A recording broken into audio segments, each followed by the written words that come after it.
तो स्टूडेंट्स अभी हम करने जा रहे हैं क्लास 12th मैथ्स के जो बोर्ड में 2 मार्क्स का क्वेश्चन आया हुआ है उसका हम सॉल्यूशन अभी करने जा रहे हैं। क्वेश्चन क्या है, find the unit vector in the direction of the sum of the vectors A and B. ठीक है, हमें फाइंड क्या करना है, हमें जो वेक्टर ए दिया है और जो वेक्टर बी दिया है उनके सम, मतलब जो ए प्लस बी वेक्टर है उसकी डायरेक्शन में यूनिट वेक्टर हमें फाइंड करना है।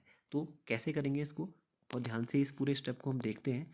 सबसे पहले देखिए हम क्या करते हैं, जो हमें दो वेक्टर दिए हैं ना ए और बी, हमें दो वेक्टर दिए हैं ए एंड बी, तो हम क्या सपोज करते हैं, हम सपोज कर लेते हैं कि जो वेक्टर्स हैं ए और बी उनका जो सम है उसको हम सी सपोज कर लेते हैं। ठीक है, let C vector be the sum of A vector and B vector. ठीक है, तो ए वेक्टर और बी वेक्टर का जब हम सम करेंगे तो हमें क्या मिलेगा, सी वेक्टर, तो वो आ जाएगा आई कैप प्लस 5 के कैप। ओके, उसके बाद हमें फाइंड क्या करना है, हमें फाइंड करना है ए और बी के सम की डायरेक्शन में यूनिट वेक्टर। इसका मतलब जो हमने वेक्टर सी निकाला है ना इन दोनों के सम की डायरेक्शन में, उसका यूनिट वेक्टर हमें फाइंड करना है। इसका मतलब हमें फाइंड करना है जो सी वेक्टर है, हमें सी कैप फाइंड करना है, सी कैप। और सी कैप मतलब सी का यूनिट वेक्टर है, उसकी जो फॉर्मूला होता है वो हम जानते हैं, C vector upon magnitude of C vector. ठीक है, तो सी वेक्टर हमने कितना निकाला था अभी अभी, आई प्लस 5 के, अपॉन में क्या आ जाएगा, आई प्लस 5 के जो वेक्टर है उसका मैग्नीट्यूड।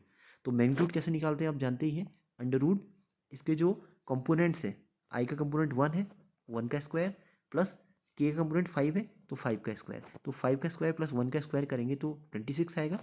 तो नीचे जो आएगा रूट 26। ओके, अब इसको हम अलग अलग कर लेंगे, आई का जो टर्म है पूरा अलग कर लेंगे तो ये आ जाएगा 1 अपॉन अंडर रूट 26 आई। सिमिलरली के का टर्म क्या आ जाएगा, प्लस 5 अपॉन रूट 26 के।